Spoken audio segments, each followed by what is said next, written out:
De mare.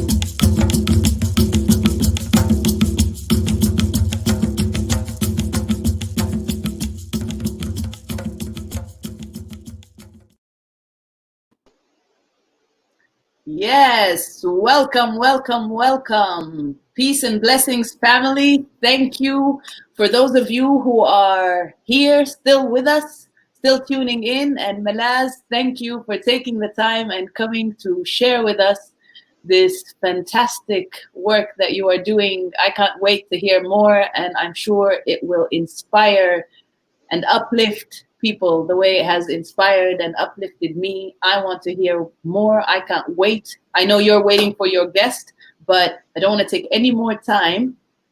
Family, as you tune in from around the world, in the comments, drop down some love for Malaz here. Tell her where you're tuning in from. Tell her where you're from, where you're tuning in from. And eventually she'll have some requests. And here is Teresa. We have Teresa coming in. We will add her to the stream as well. Voila, voila, voila. Family. Hello. Hello. Hi. We are just introducing this conversation, this session, this panel, this dropping of knowledge that Malaz is going to share with us. She has this fantastic project called Habboba Van. So the question we have for her is, who is Habboba? What does she want us to know? And how can we help? Malaz, thank you so much. I will get off the screen here and leave the floor to you and Teresa. Thank you. Family, show her some love. Hi, everyone. Thank you for the love you're showing. I can't see it, but Dima can. But thank you for tuning in from around the world. I'm so happy to be speaking to you today about our latest project, Habboba Van. And as Dima mentioned, Habboba is a great project that I'm so excited to talk about it today. My name is Malaz El-Jamiabi, and I'm trained as an architect, and I live in the United States in Cleveland, Ohio. But I'm also an artist and a community organizer. And I wanted to do something that brings in all of these skills and talent, and most importantly, that brings or continues the legacy of my own grandmother. And that's why we called the new project Habboba. And I want to give you a little bit about my grandmother, Habboba, as I grew up watching her waking up every day at dawn to make breakfast and tea to the entire village. Who is Habboba? So Habboba means grandmother in Sudanese. And I know that it does mean that as well in a couple of other cultures as well. But Habboba means the beloved one. And it's a common name that is used called grandmother. So my grandmother passed away in February. And so we chose this name to honor her legacy, but also because the mission of Habboba aligns so much. So I'm not going to keep you waiting for so long to tell you what Habboba is. Habboba is a mobile storytelling studio. I'm sure many of you have the same experience with your grandmother being the storyteller, your grandmother being the person who goes around into the community from one place, one house to another, and listening with intention, and then later communicating with dignity those stories. So Habboba Van, which is a van that we are converting at the moment into a studio, is going to continue that mission of community building through storytelling. We're going to be going from one person to another, from one community to another. And as we say, there is no story that's not important, and there is no place that's far. So this is what Habboba does. Habboba always brings people together, and Habboba always goes to people when they need her. So we here in Cleveland, Ohio, are starting to do the conversion of this van into a mobile storytelling studio, pulling from the skills and the expertise of a lot of people in our community, whether it be in architecture design, but also in the making of the van itself. We are having amazing group of volunteers joining us to do. Yes, and to do that. But we wanted, one of the things that sort of inspired Habboba van project was my own Sudanese community in Cleveland, Ohio. And post-revolution in 2019, where people called for unity and peace, we wanted to understand what does that mean to us as a Sudanese community. And we wanted to see how through bringing our own story, telling our own stories in our own voices, it's going to help us um, achieve that mission of peace, peace within our community first, and also to our homeland. So we started by meeting and kind of like brainstorming what do we want to achieve by telling our stories, and a lot of the conversation has led to a real desire to talk about something that is being um, kind of like a not forbidden to talk about, but sort of like a taboo, not nothing, not usually kind of talked about in our community, which is racism, and how can we create peace within ourselves and also within between us as diverse community.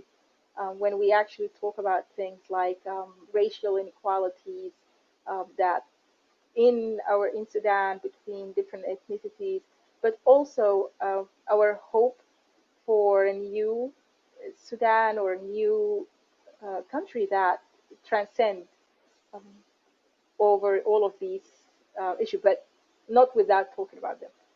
However, the first thing to do for us to do that is to tell our own stories.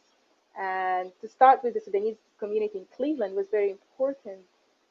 Cleveland has been the city that hosted one of the first refugees in the United Sudanese refugees in the United States. It also have a very diverse group of Sudanese people that comes from different ethnic and socio-economic backgrounds, and there's a really genuine desire for change among the people here. But most importantly, something that I'm super excited about is how the young people in my community in Cleveland, Ohio, are the one who are leading this change. And we have here, and I hope that she'll be able to join us. Yes, here, Teresa, who is an amazing young Sudanese woman. We are extremely proud of her. Hi, Hala. Ahlan, Hala. So Hala, I used to live in London for 5 years. That's where I studied architecture. And then I went to work in the Middle East for 5 years in Qatar. And then I came to the United States. So everyone from Qatar, London, the US, Puerto Rico, we're very, uh, Cincinnati. Wow, you're so close to us. You should come and visit us at Habboba van. We are going to be traveling. Well, our first stop is Cleveland, but we're hoping that we can go into, yes, we can go to other cities. And the word Habboba comes from the word love. Yes, it means beloved. So it's the person's most beloved is Habboba. And that is usually grandmothers. I think being a grandmother is amazing. You have that ability. Yes, grandmothers are the best storytellers. The stories that I have, and I always have that regret. I don't know if anybody has that regret too. I regret not recording my grandmother and not recording her life story. I have two amazing grandmothers from both sides, maternal and paternal. Each one of them was the matriarch of the family. Um, they were the community builder, the storyteller, the culture reservoir. She, I mean, amazing. Both taught me on each side dance, movement, social intelligence, intuition. My grandmother was the person who supported me to go and study abroad by myself at the age of 17 years old from Sudan. So you can imagine how in sort of conservative Sudan, a woman wouldn't be allowed to go and study in a whole new country like in Europe by herself. But it was my both of my grandmother who rallied against like rallied to my wish and against all the men in the family, and they supported me.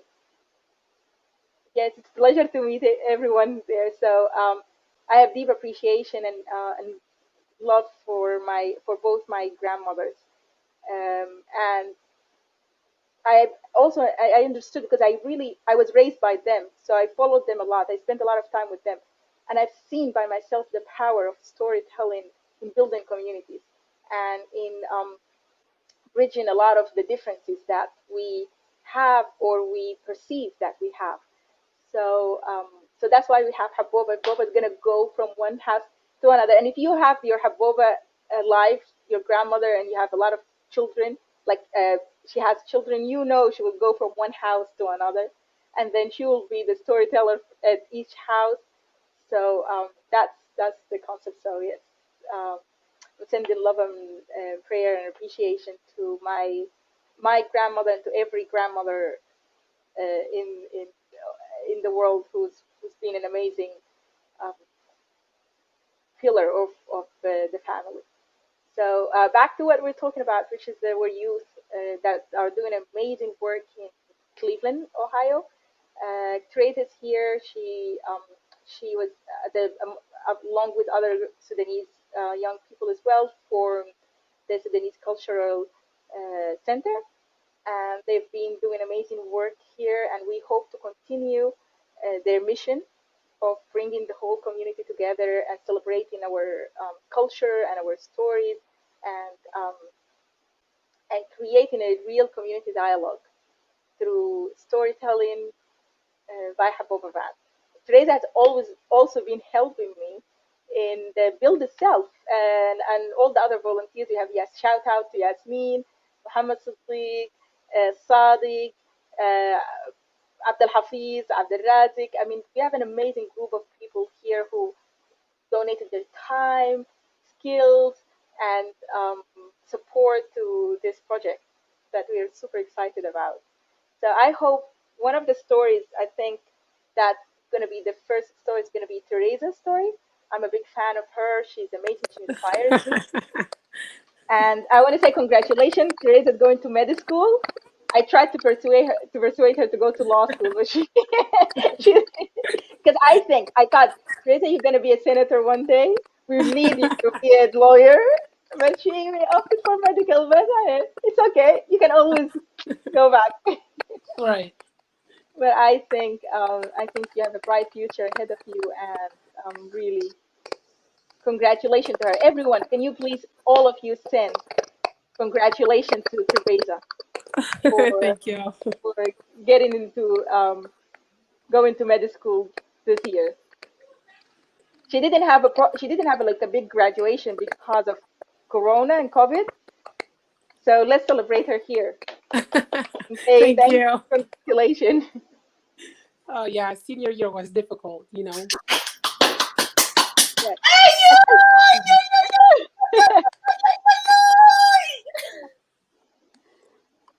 Did I I am say that so she got happy. a scholarship? I Okay, am you should so feel happy that very, you guys very are proud of having me yourself. here today. So, Teresa, since so I invited you to be here because I believe that you're going to be one of the first stories that we're going to tell at Habboba. I want to ask you a few questions, but I also want you to share your story with our audience today. But one of Okay. the things that I wanted to ask at the beginning is why did you want to support this project? So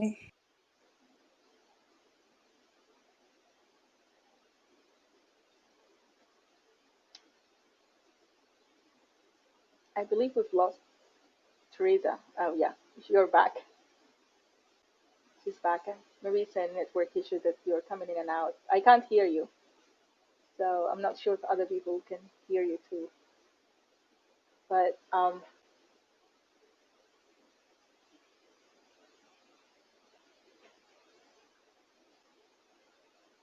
if you can hear Teresa or Teresa, let me. Can you send a message or give me, because I can't hear her. So I'm not sure if she is audible to the other people as well.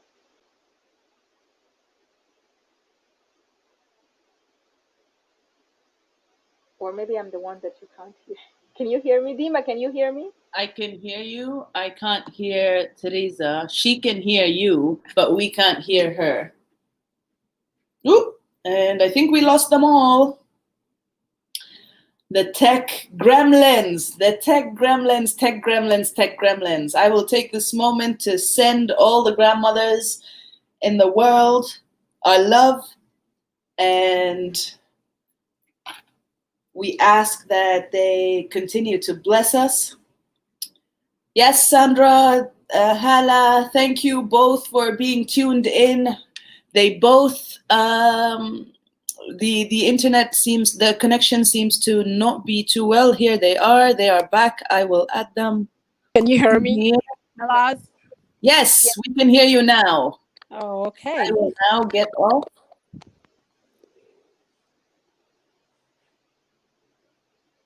Voila, the floor is yours. Okay, so we stopped at me asking the last question to Teresa. Teresa, what did sort of, or why are you supporting this project? Let's talk about the why. Okay. So my name is Teresa, and I am Sudanese, and I moved to United States 5 years ago. I came from Egypt, and that's where I was born. So I've been living in Cleveland for 5 years now. So I met Malaz this year, or I think the end of 2019, something like that. So it wasn't like a long time ago, but we become so close because the project that she's doing is very amazing. Um, I'm a young woman who always tell her story, where I come from, who I am, my background, and I love doing it. So when she told me about her project and we will be able to talk about the story, tell who we are, or share our, about our community, about our culture, about the things that we've been through in our lives before we moved to this new home, I was very happy to support and be part of that project because I like to tell my story in my own voice. And we love to hear that. Teresa, is your camera on? You guys can't see me? No, we can't see you. Can you check your cam if there's mic cam option? Just give me a second. I'm having a lot of issues being in that call. So It would be nice to put a picture to the voice.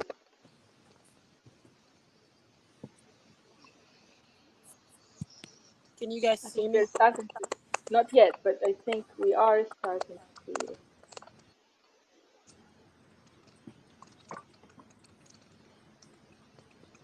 Is it working now, Malaz? Can you hear me? I can hear you. I can't see you. Oh, Are you able to see yourself? give me a second. I Can you don't see know. yourself in the? No, I can't see myself right here. But it says the Do you camera's see the open. cam? Do you see the cam the cam icon at the bottom? Yes, I can see it. It says that it's open. Do you see if there is a line across it or if there's No, no there is line? no line. So that means it's open. Oh, I don't yeah, know it why it's should. You not. should be able. We should be able to see you, but we are not seeing you. So, but perhaps we can still continue your amazing story. So, Teresa, you are 20 years old, right? I will be 20 in December, so I'm 19 In still. December, so it's 19 years old. So when you came here, you were only 14 years old.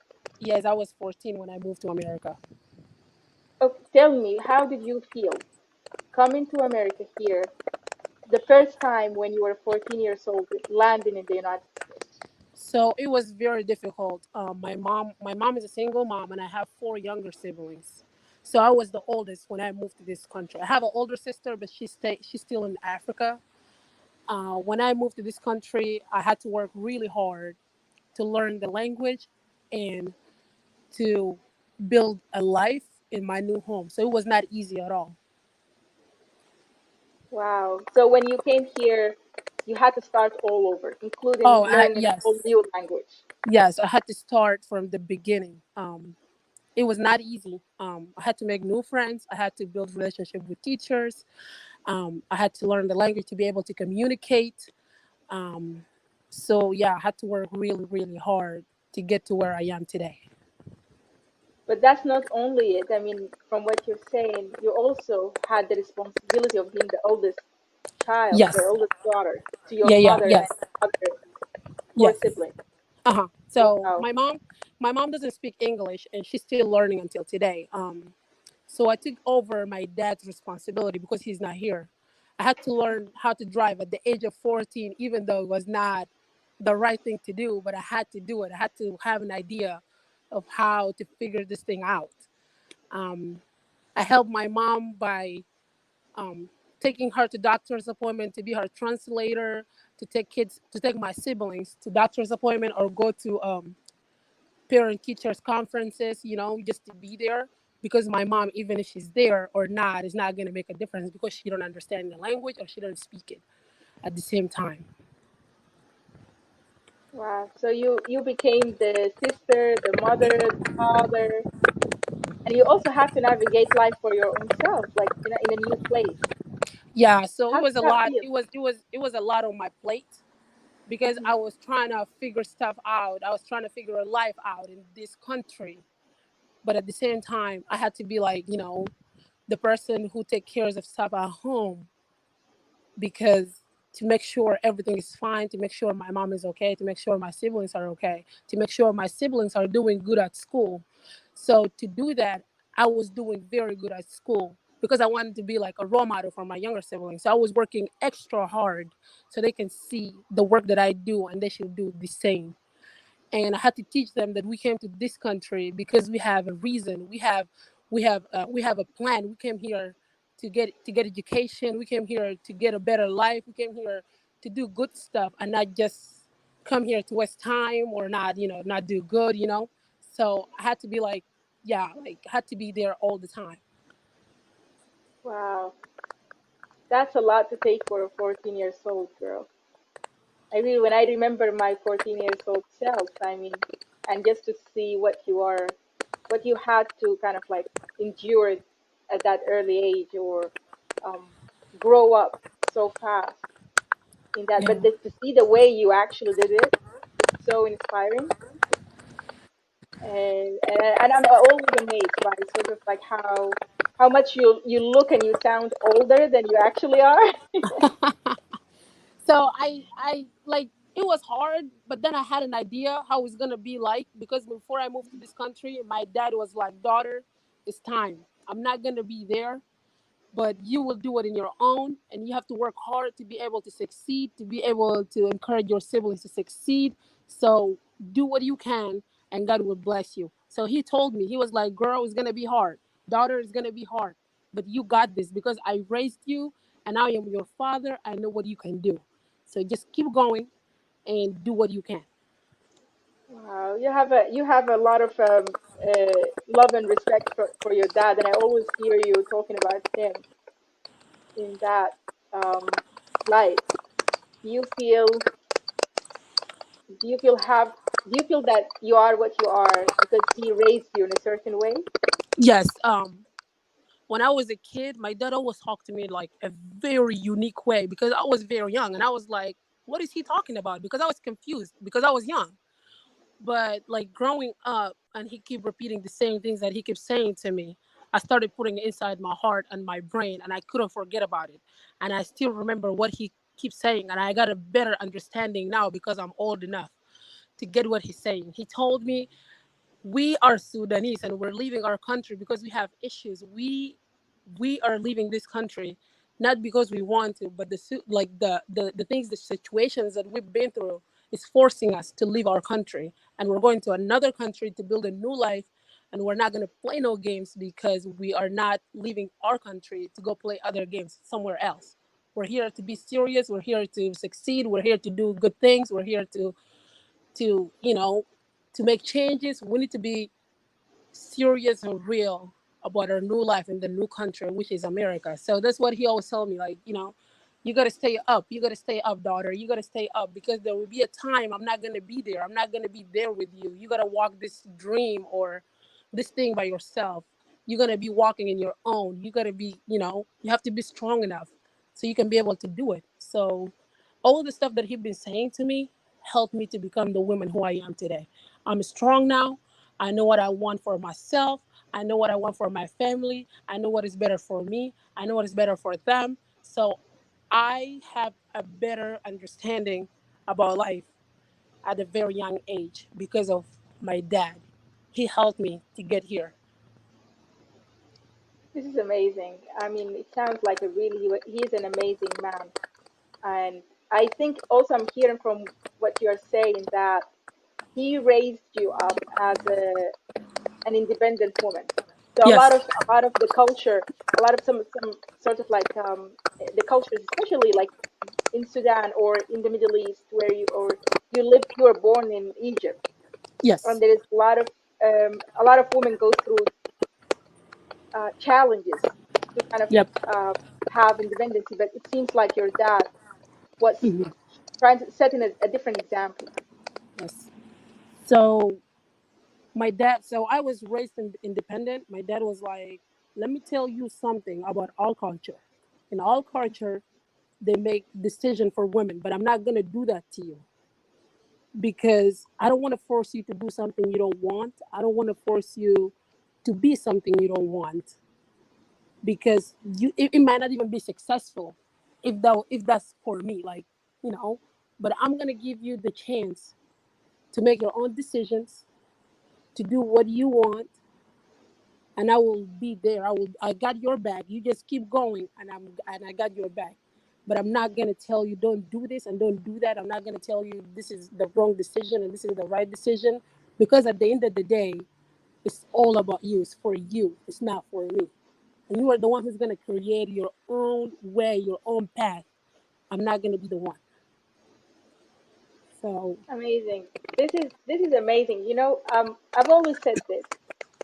Among the more secure and successful women I've met in my life, I can trace back that to the way their fathers kind of raised them or contributed to that.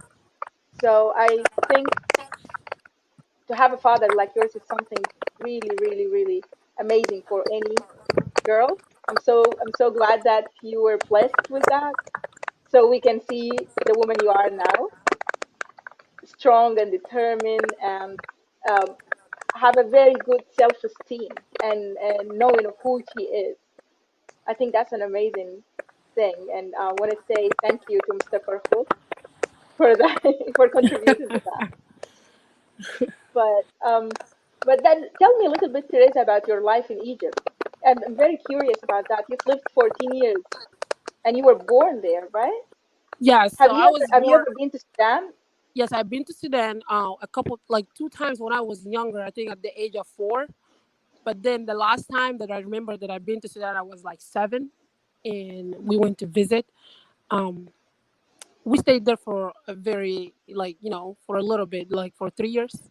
We stayed in Sudan, and that's where I learned like how to read and write the language of Arabic, like the Arabic language. That's where I actually learned how to read and write it in Sudan. Um, so I've been to Sudan 2008 through 2011, the beginning of 2011, and I came back to Egypt. Um, yeah, so the life in Egypt was, excuse me. So my parents, so me growing up, my parents been working for very wealthy Egyptian families. So they can pay for our schooling, they can pay for rent, and all this type of stuff. Take care of us to make sure that we have everything that we needed. Um, yeah, so the life was not great. Like it wasn't like it wasn't like amazing, but it was okay. Um, and we a lot of times we face issues like like Egyptians, they're like light skinned. Like we face issues like like they ask us, why are you guys here? Why don't you guys go back to Sudan? This is not your country, you know. So we face issues like, you know, or like calling us like black people, like why you guys here, all this type of stuff. So they're not, you know, they like some people were nice, but some people were not.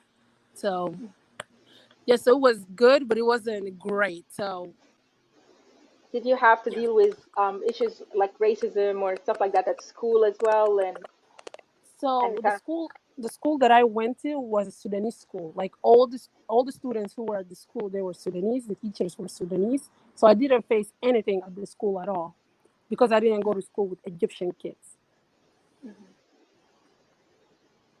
but then you kind of like had to deal with sort of like racism in like in places like if you go out or if you deal how did you respond to that, or let's start with that, how did that make you feel? So so the racism issue. So I knew something was wrong. I knew something was wrong between light skinned people and dark skinned people, but I didn't know what it was because I was young.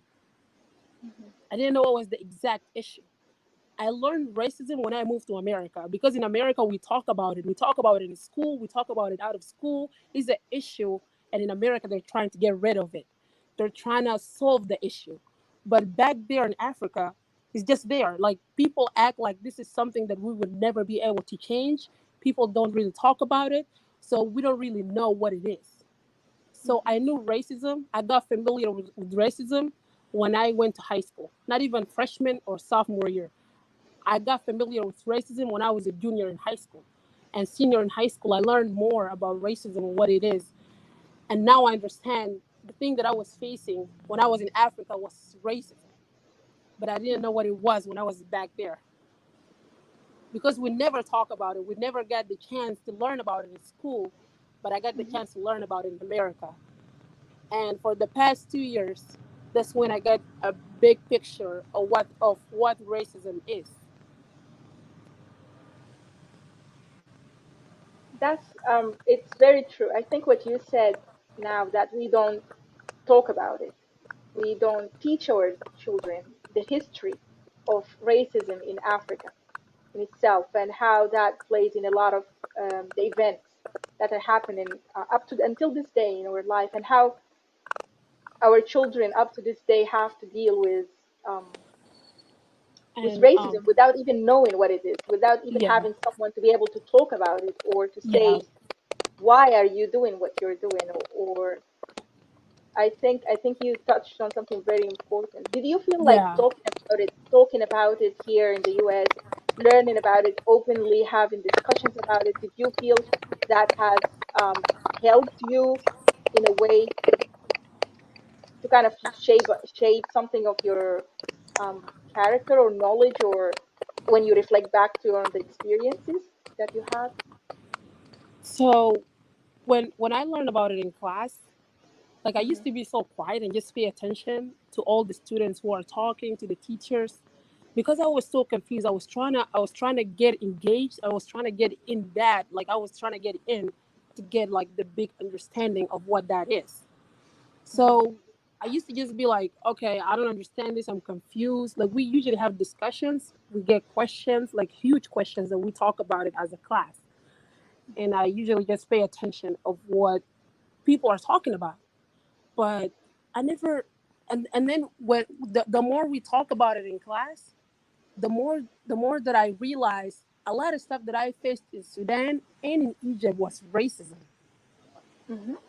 So I start like in Sudan, we are all Sudanese. Like we're all Sudanese. Everybody's Sudanese. But then there's people who are like very light skinned, there's people who are very dark skinned. And there was like different treatment. People were treated differently. But we didn't like us as a playing like in the neighborhood, like we were playing, kids, neighborhood outside. If we got in trouble, we usually get in like, even if they're the one who started it, we usually get in trouble. And that's because of the skin tone that we have. So Yeah. the more that we talk about racism in class, the more that I realized I faced a lot of racism in my life, but I didn't know what it was.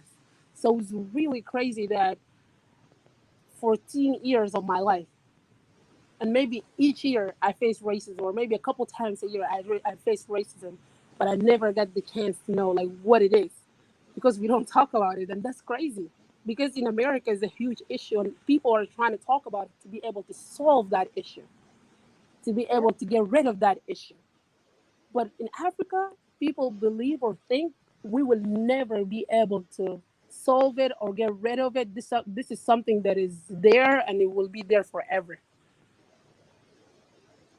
How, let me ask you, you just mentioned racism when you are in Sudan.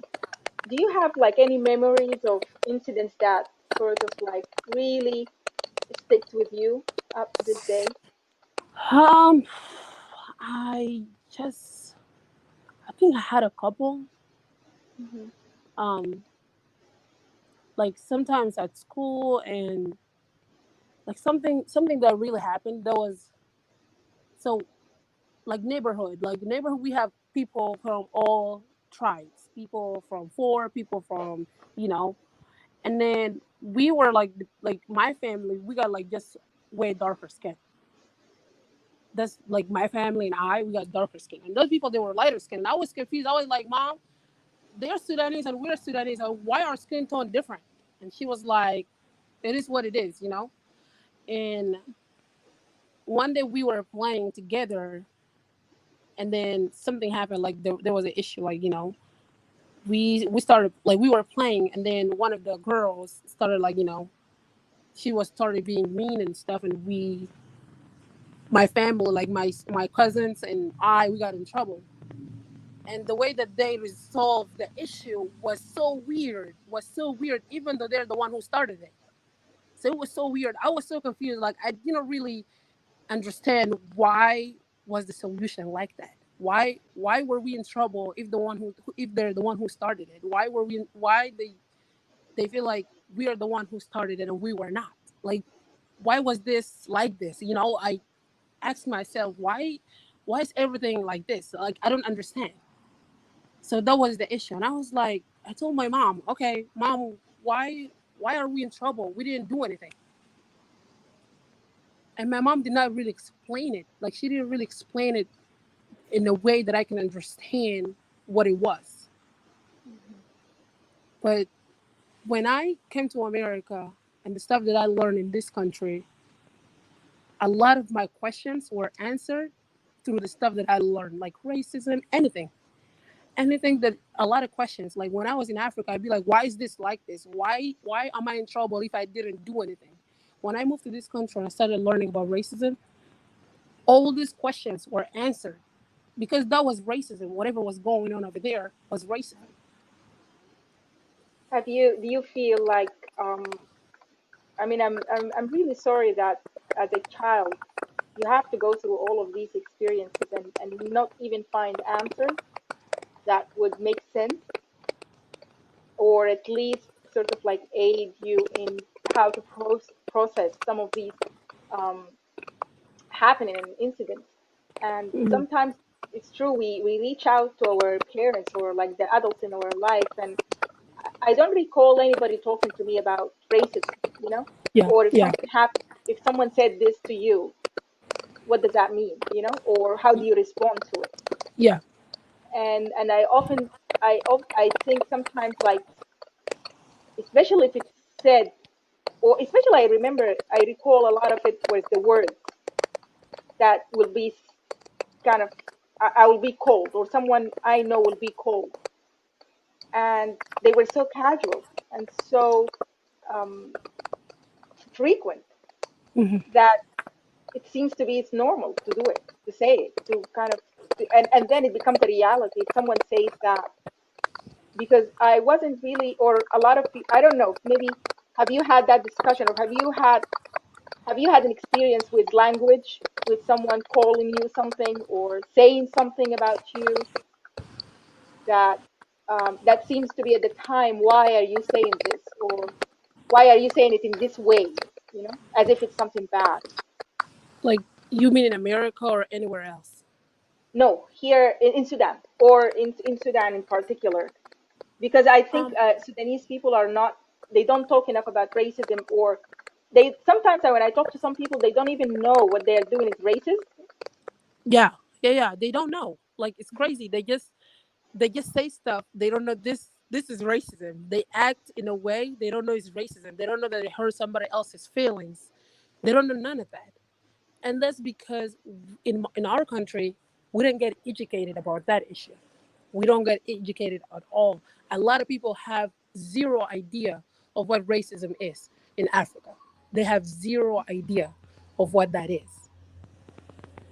So Especially, I mean, I think you living here in the United States and now witnessing a lot of what is happening in the country, like with Black Lives Matter and the sort of awakening to what racism means and what people of color have been experiencing for a long time. Do you feel like if you are coming to America and your experience here identify um, with a certain group, do you feel like a kind of this cross identity of being Sudanese, but so also Sudanese in America? Does that mean anything to you? so it's crazy because my I have friends and they're black. They're black. I am black, but they don't call me African American. They call me African. So we Yeah. actually talked about this because we read a book in our class. It was a humanities class, and they usually use me as an example. And that book called Americana. A lot of people know about that book about the Nigerian girl. Hmm. Um, so they usually use me as an example, and I don't really. And my friends told me you will not face racism, and I was like, why? They say because you're not African American. And I was like, okay, but that does not make sense to me. I don't understand what are you talking about. They're like, you're African. I was like, but I'm black. And they were like, yeah, but it's different. So I didn't get the idea how am I different. And in the book there was a part. So the girl's from Nigeria and she was writing a blog. And somebody told her she could write a blog because she's not African American, because she's African and she's not angry at the American people because her people were slave before. So she could write a blog and that's okay. But if that was an African American person, it's not okay for that person to write a blog about racism or anything else because they're angry and they're writing with anger. So I was so confused and I put myself in that place. I was like, okay, so is that how they see it? So people will not be racist to me in this country, or because I haven't faced anything that is that makes me feel like I'm race like they're racist to me, or but I usually face like something like, where are you from? People automatically like they know I'm not from here.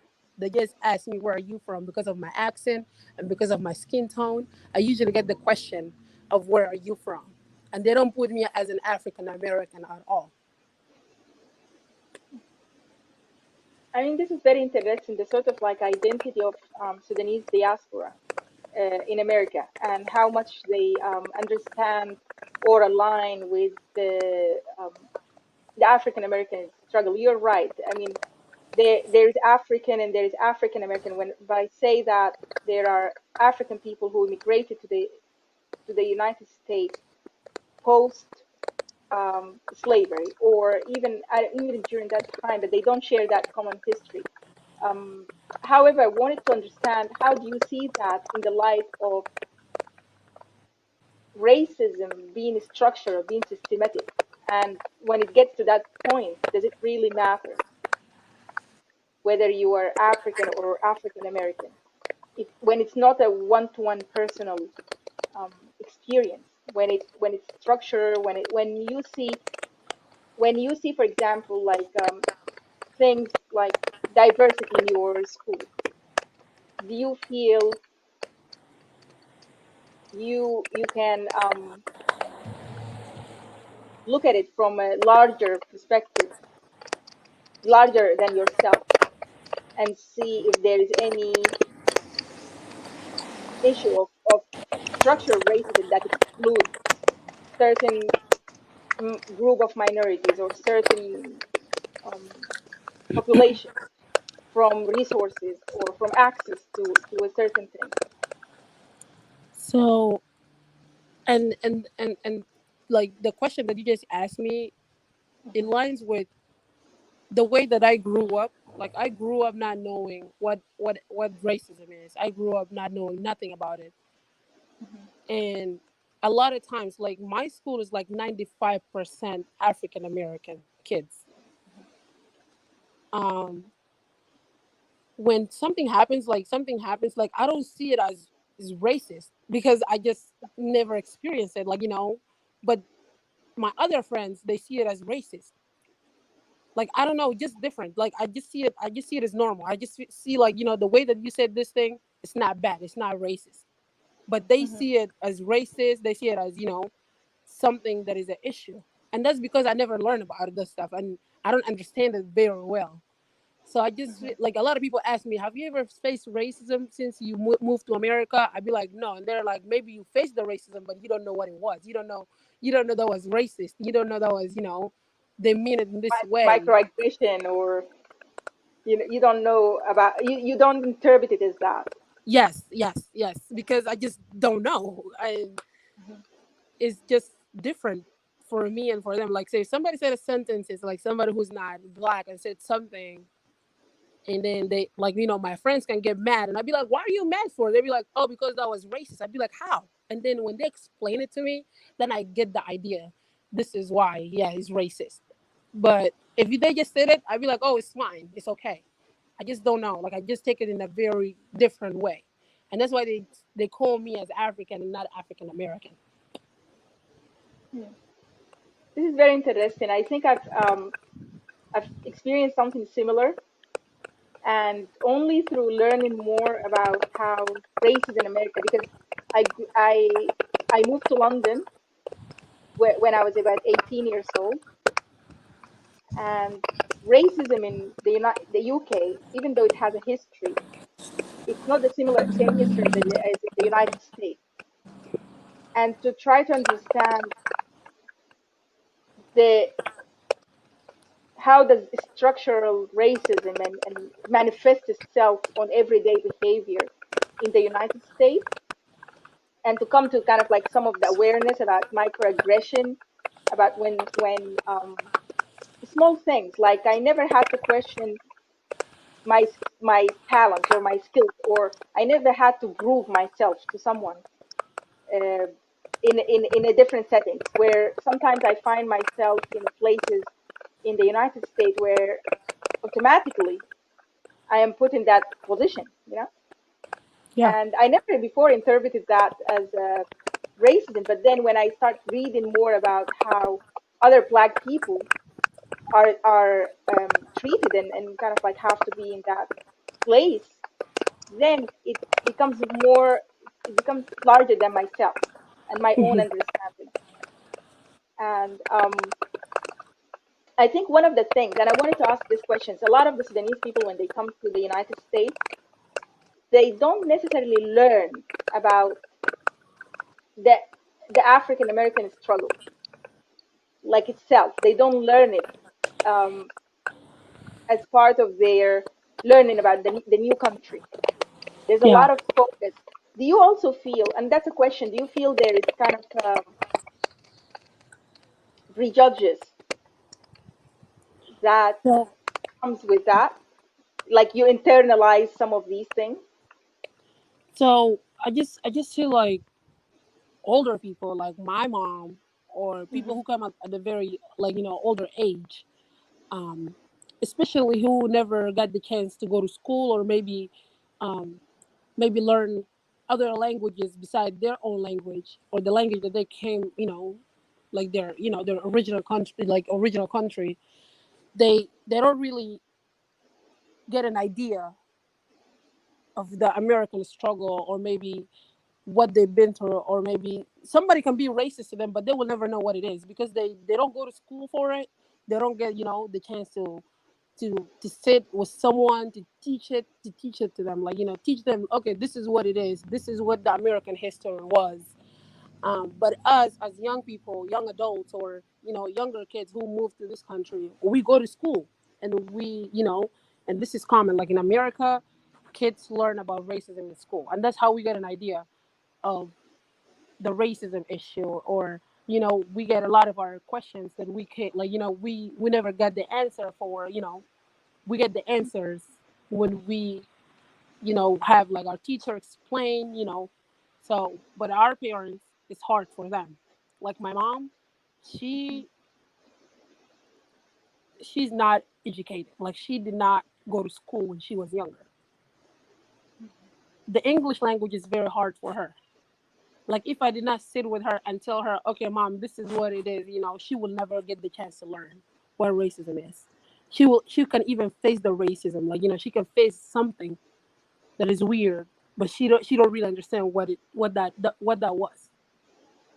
So I mean, I don't know.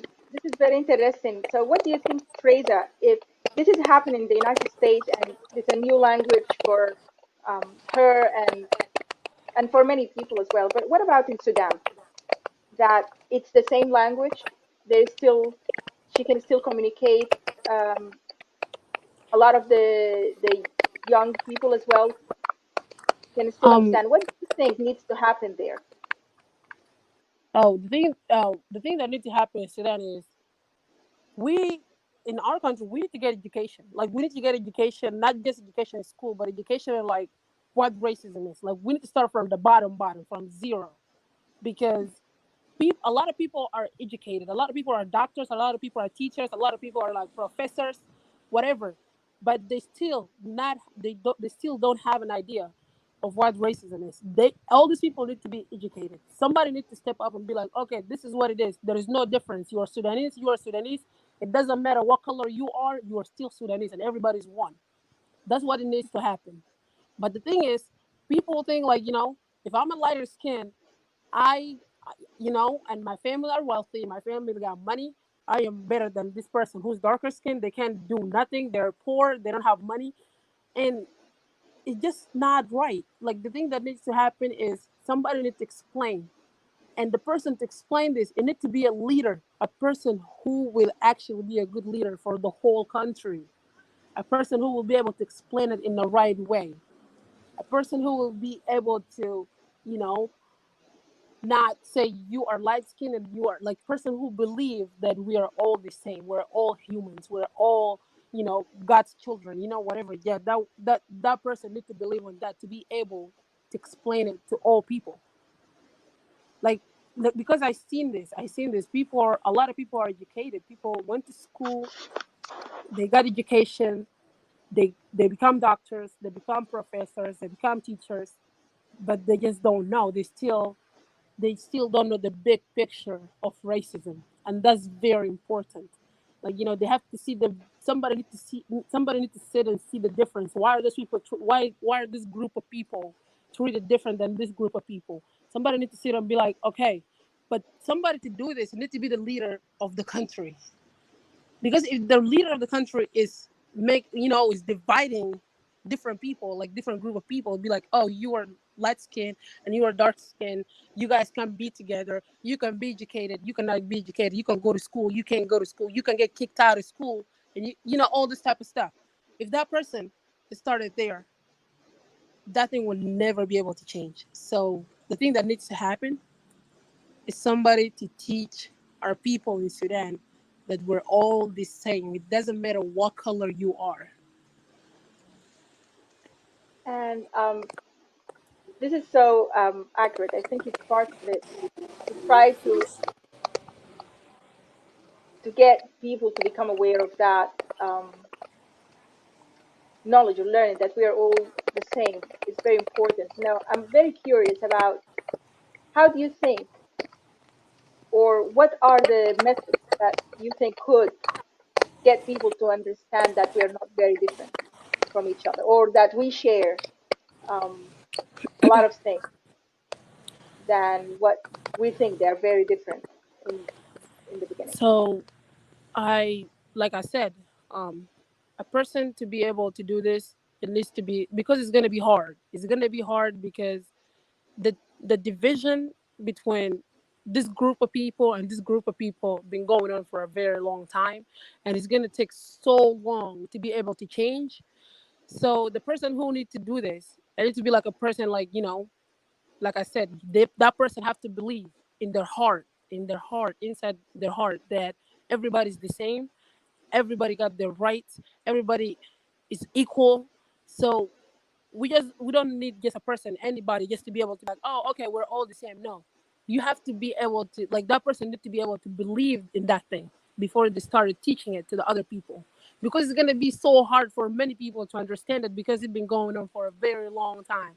It's not going to change between one day or two. That will be like, that will take, maybe it will take years to be able to change. So the method is having a person who is a leader, like a person, like, say, a president, for example. Say you are a president, or you are, you will be able to make the change. But how? You have to believe in your heart that everybody's equal, so you can be I'm able to very make the curious. change. I'm very curious because you guys before, in your experience of trying to form the culture, the Sudanese Culture Center, have Yes. have dealt with issues like people who are not willing to change, and people who are not willing to accept the differences, and people who are channeling not necessarily the same form of racism, but the same form of like superiority and understanding we're better or we're So how. And I'm very you're talking about interested to here in know, how did you America? guys? Yes, like in your own community, as you guys assumed leadership in your own community, you had to deal with similar issues, right? Ooh, I think we lost Teresa. I think we lost Teresa, which is a shame, because I really wanted to first of all to thank her and send her a massive virtual hug, for the inspiration that she shared with all of us, and her truth, sharing her truth with us. More importantly, I wanted to tell her not to wait for any president. Here she is. Hello, can Yeah, you hear me, Malaz? yeah, Teresa, but I can Sorry, hear her. sorry, Dima, my call just went out. no, it's her answer is gonna be revealing that they didn't wait, and that's why I wanted her to thank share you. a little bit of their experience here when Okay. they had to deal with sort of like Uh-huh. similar issues. Yeah. When we started the community in Cleveland, so that we started it last year, 2019. Our first point, like, with my friends, like, the group of people that I started the work with, our first point was to treat everybody equal. Treat everybody equal. Make sure everybody's included. Make sure everybody was in. It doesn't matter what color you are. That was our first point. So things, because we saw how it is in our country. We saw how our country is an example. Oh, it cut again. I think she's gonna come back in the Yes, show, but she will. We will have to wrap it up as we start the next session. But I so wish that she was with us on the panel right before, because this is exactly what we were discussing. And Teresa, after you answer this question, I extend an invitation to you. But please do answer Malaz's question as far as not waiting. Can you guys hear me? Yeah. yes. Oh, okay. I mean, if we're So wrapping up, Malaz, when so another when we question started our before, community, yes, go ahead. Yeah. that was our biggest point. Our biggest point was to make sure everybody was included, everybody's in, all people are the same, and don't treat nobody differently because of who they are or because of what color skin tone they are. Yes. Yes.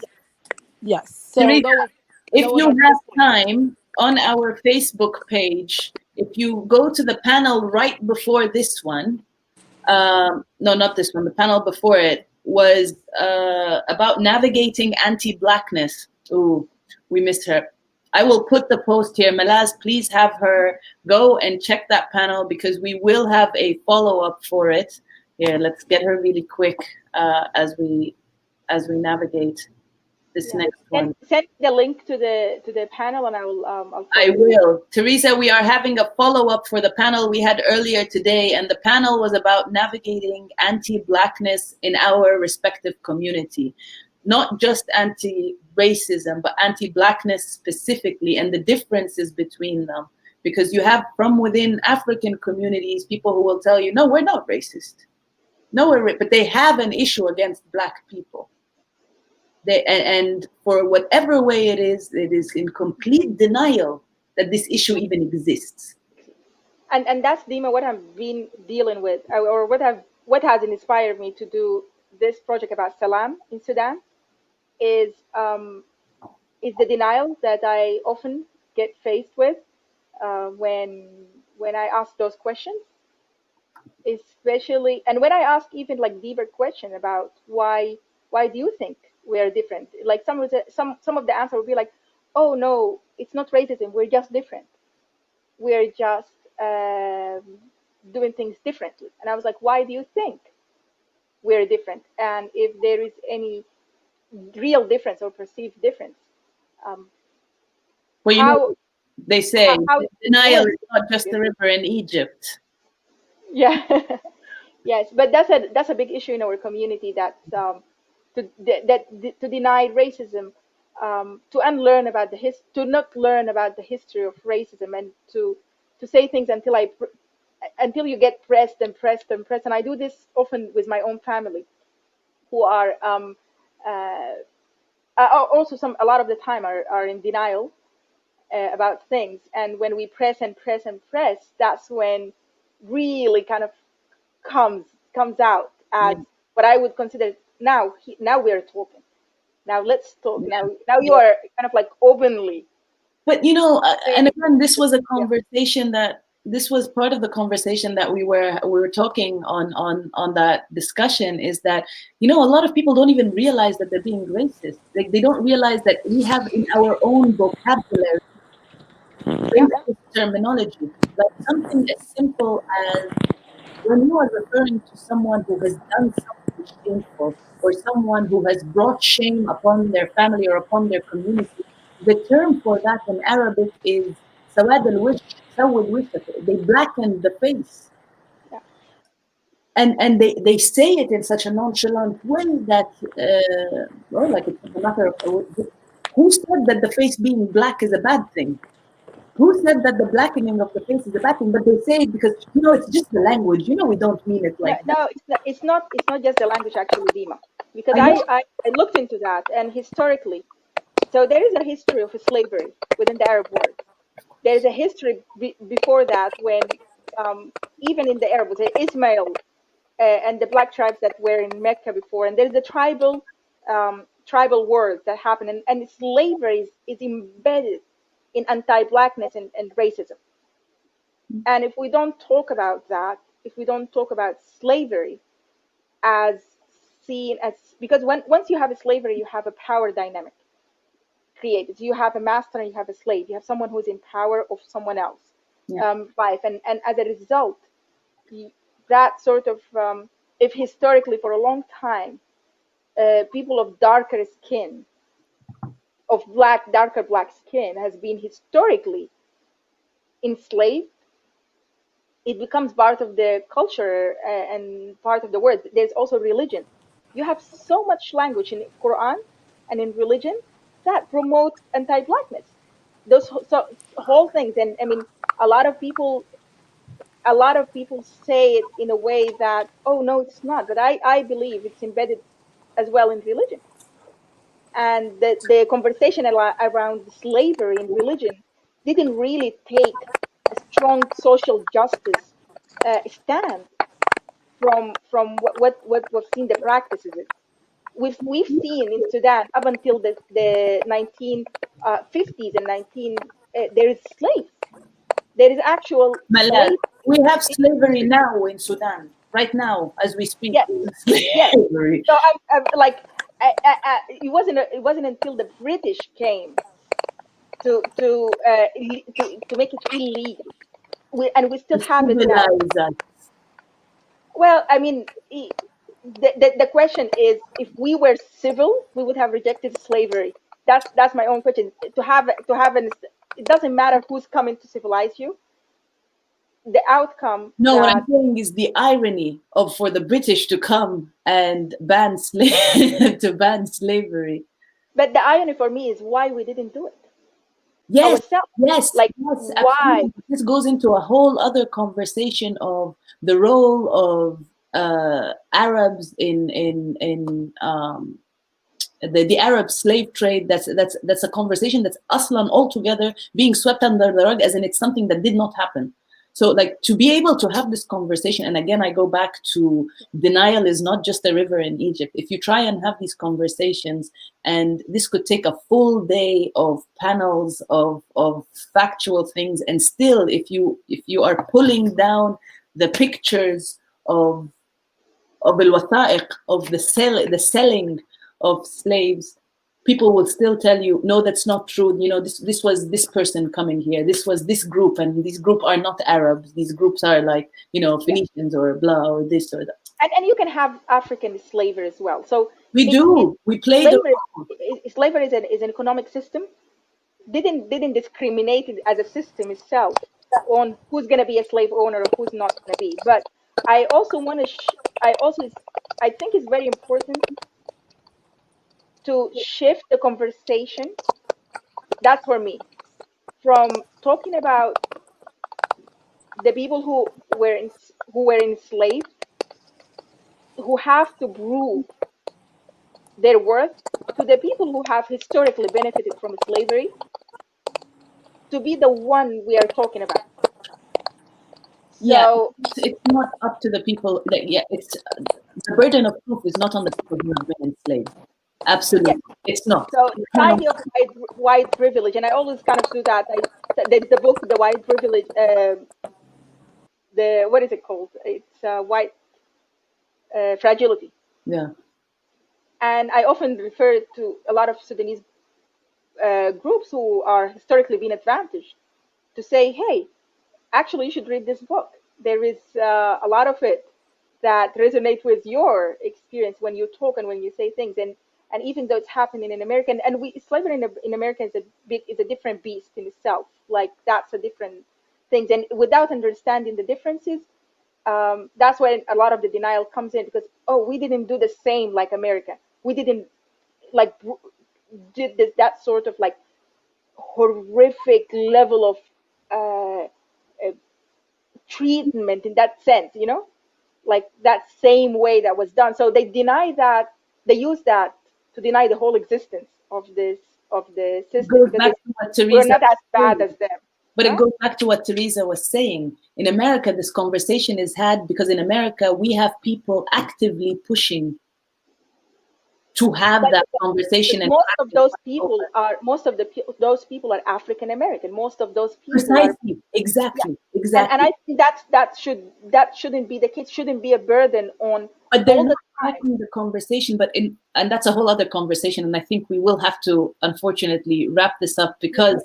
But if you are free, stay tuned, because after we do the frequently asked questions, we have the family hour, which is open. I do want to ask you to yield to our family, because this is what this platform is all about. Africa Week 2020 is here to amplify the work that we are doing and to connect and help us grow together. So I want to thank you for taking this time to share with us. And I do want us to carry on this conversation. Perhaps this is a panel that we can maybe have, or even a debate that we can organize for September, because we do have the September event coming up. But until that comes, how can the Africa Week 2020 family help amplify you and the work to get Habboba Van's wheels rolling? Yeah. Okay. Well, first of all, I want to thank Teresa for joining us here today. You back? Yes, please. And I hope that you guys enjoyed the conversation, and this gives you a little bit, kind of like a glimpse of what Habboba is going to be telling you or sharing with you. So we are going to be talking about our voices. People from our community are going to be sharing their experiences, and they could be very varied experiences, and from the diversity of Sudanese group, in general, but also others as well. So we're going to start with our Sudanese community, but we're moving to other communities as well to do this. So if you want to support us, one very important thing is we have a campaign that is active, a fundraiser. So if you could donate. Malaz, can you hear me? Yes, I can, Teresa, yes. If you can Hello? donate to our campaign, yes, hi. Hello? We can hear you. Hi, Teresa, we can hear you. Oh, you guys can hear me? Yes, Yes. yes. Okay. I'm trying to let people know now how Thank to. you for you taking the time to join us and to share with us your truth. You are proof that age is nothing but a number, because you were not speaking like a 19-year-old. You were speaking like one of the Thank you. wisest Habbobas there are. You were speaking truth to power. You were speaking from your heart, and we really, really appreciate you and welcome you back to Africa 2020 family. Anytime and every time you have something to share with us, and you have a lot to I'm gonna say this, Dima. So Thank I'm you. gonna be the first person to say that.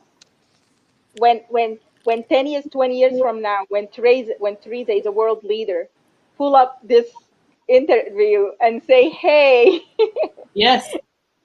she spoke here," But you and know, in my book, Teresa's already a world leader. she is, Thank she you. is. 14-year-old learning how to And drive. she's gonna score very high, and I believe in her so much, and I think she's gonna be a great doctor and a great community leader as well. But we wanted to go back to you Yes, how to help supporting us. the man. Yes. Go to our website www.habbobavan. That's HABBOBAVAN.com, and there is in the information there's a link to donate to our campaign. We are almost halfway through our goal. It would be really amazing if we could help us reach our goal before September. And that's the one thing. The second thing, tune in to our stories. So subscribe there. So we let you in once our first episodes are coming, our first stories are coming, so you can hear us. And the third thing, we are seeking people through the Ubuntu Fellowship to help us advance our mission, either at social media sort of like a coordinator or assistant, Amplifier. amplifier. So, well, share, first of all, share us as a human being. Please share our stuff. We have Instagram, Habboba Van at Habboba Van Instagram. We have on Facebook at Habboba Van. And then we are looking for people to actually be part of our team. So if you want to help us in our social media, we're also looking for people to help us as grant maker, because we think the resources that are available out there to amplify our messages are great. We want to tap into them, and we want someone to help us in that mission too. So if you want to be part of our Habboba team, reach out to me at habbobavan@gmail.com.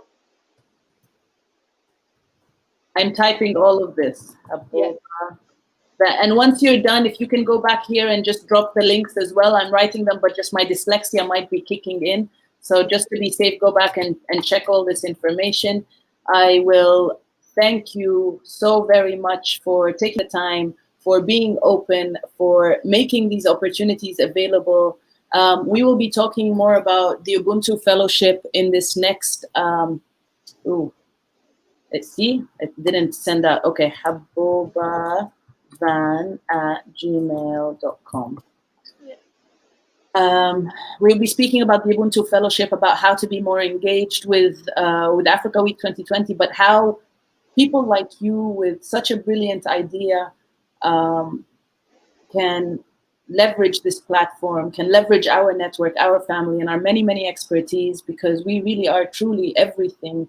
And we may not know how to do everything individually, but together we definitely do. Thank you again for joining us. Teresa, thank you for coming on. Thank you, thank you, thank you. This is your home, this is your family. We call our events family reunion. We don't call them conferences, we don't call them whatever you want to call them. They are family reunions. We imagine this virtual family tree, and essentially we're all just sitting under the tree and having our talk, sipping our tea or coffee or what it is. Thank you, Malaz. Thank you so much. We look forward to more. We look forward to having Habboba Van roll our way and to share our. If you see me driving on the city, just like honk. Oh, yes, yes. Honk, honk.